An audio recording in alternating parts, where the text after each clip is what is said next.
আজকে রান্না করব ডিম কষা।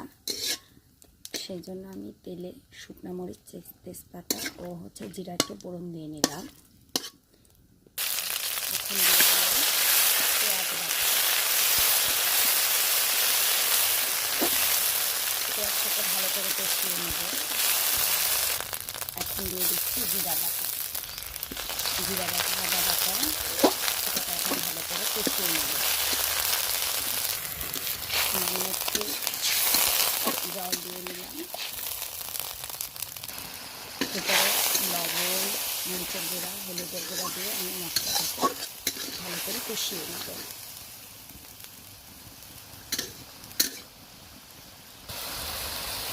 মশলা থেকে জল শুকিয়ে গেছে এবং ধীরে ধীরে মশলা কষানো হচ্ছে।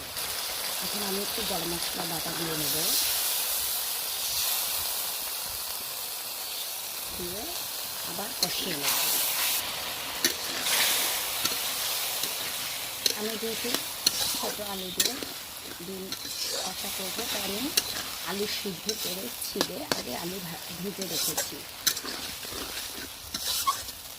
মশলার সাথে আলুগুলো ভালো করে কষিয়ে নিচ্ছি।